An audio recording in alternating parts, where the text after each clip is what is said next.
বনগাঁ লোকসভা কেন্দ্রের তৃণমূল প্রার্থী মমতা বালা ঠাকুরের সঙ্গে আমরা কথা বলবো। দিদি, একটা সকাল থেকে আজকে ভোট শুরু হয়েছে, বিজেপি থেকে একটা অভিযোগ করা হচ্ছে যে বীরাপানি দেবীকে তুলে নেওয়া হয়েছে, তৃণমূলের লোকজন এর পিছনে জড়িত। এটা ভুল কথা। এমনি মাঝে মাঝে মা এখানে ওখানে যায়, বলে বিরক্ত বোধ করে। আজকে সকালবেলা গেছে, মাঝে মাঝে যায়, এটা ভুল কথা একেবারে।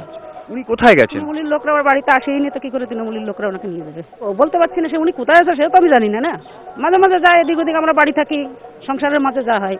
উনি কোথায় আছে আমি কি করে বলতে পারবো? এই যে আপনার এই পরিবারের মধ্যে, মতুয়া পরিবারের মধ্যে যে একটা অবস্থা, সেটা রাজনীতির ময়দানে আজকে এরকম ভাবে রাস্তায় চলে এলো, এ নিয়ে আপনার কি প্রতিক্রিয়া? ইয়েতে এমনি দু পার্টিতে গেলে তো এটা অবশ্যই হবে।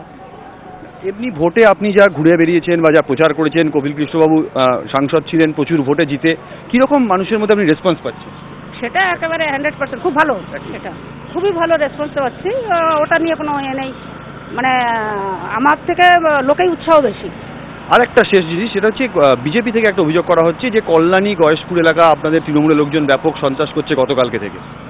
না, সেটা আমার কাছে এখন সেভাবে আমার কানেই আসেনি। সেটা বিজেপি থেকে বলছে না কে বলছে, আমি এখনো ওই ব্যাপারটা নিয়ে আমার কানেই আসেনি, কেননা সংবাদ মাধ্যমেও শুনিনি আমি।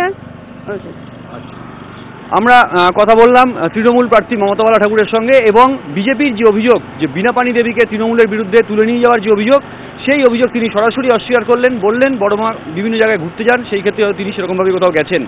ক্যামেরা ভগবান সাহের সঙ্গে বিদুনী চট্টোপাধ্যায়, এবিপি আনন্দ, ঠাকুরনগর, গাইঘাটা।